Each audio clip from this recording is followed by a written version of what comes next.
And that was, different. We had a new dynamic. We had new kids. We kind of had to, watch what we did and kind of teach them the ways of Geneva or whatever. And I had another best friend. I had a new best friend in that class. And although we were really tight, we also had a lot of disagreements. And we were so similar in a lot of ways that we just kind of clashed. And so a lot of our years, that year at 8th grade, and then the following years in high school, we just kind of kept clashing. But we would always end up back with each other. So it was kind of an on-again, off-again relationship that I had with the girl. And then, just all these struggles and things started happening, and it just didn't turn out very well after my junior year.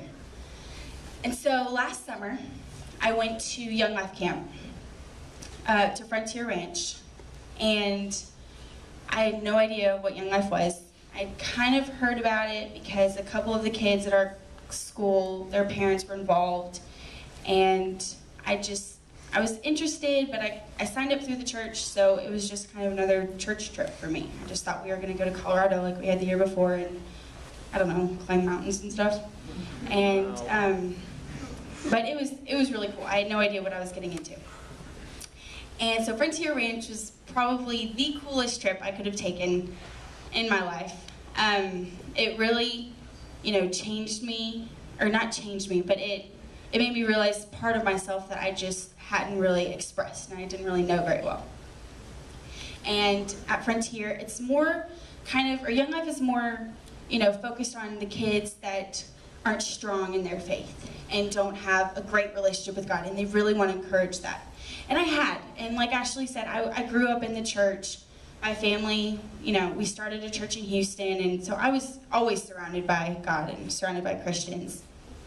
So Young Life, it was different. They had a pit. What was it called? The pit, where people could go and smoke in the pit. I thought that was the weirdest thing because I had never seen that. But it opened me up to this whole new, world of kids that just didn't know God the way I did. And the speaker there, he talked a lot about loving, each other and loving each other with Christ. And, that was really, it got a hold of me. And it felt, I felt very,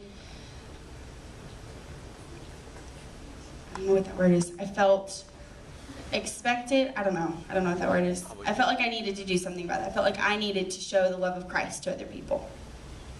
And so I came back from Frontier very excited about my new role as a leader in Christ.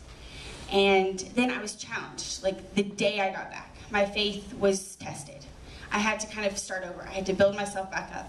I had to, relive moments from my past that I thought were over. And I thought that I had, kind of buried them down, and that God, was just gonna bless me with those, and then I'd see, the fruit of that. But I didn't yet. I was tested again, and it was really hard for me. And so that started my senior year. And senior year at Geneva has been really exciting because it's the first senior year, we're the first graduating class. It's just a really great moment for all of us. And we're almost done. I mean, it's unbelievable. But I started my senior year unhappy. I was done. I wanted to leave. I wanted to just go to college, and I really regretted my decision to stay back a year. I was like, I could have been a freshman by now. This is ridiculous. And, I was just ready. And, then events started changing. I started feeling God more in my life, like, hey, Claire, get up. Stop being so pitiful. Just build yourself back up. Just, do what you wanted to do after Young Life. Just love people. And so I opened up, and I forgave people.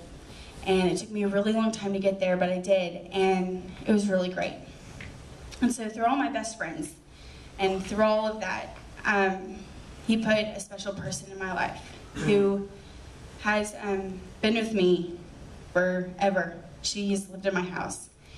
And my sister, Kate, she has been such a blessing for me. Sorry, she is so special. Sorry.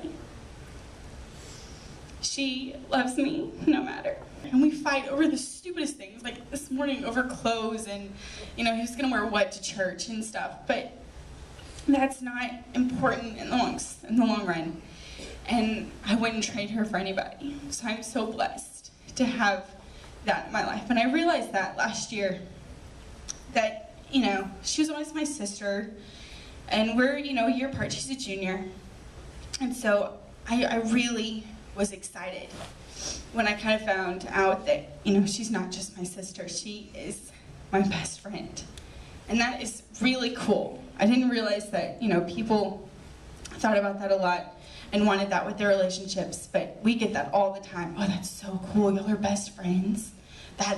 That's really neat, and you know, it is. It's really cool. I'm so blessed. So what I would challenge y'all to do, based on all my cruddy relationships with people, is to build your relationships with people on Christ. And you hear that a lot, and you kind of would just push it away and stuff. But really, it really helps. I mean, I would know.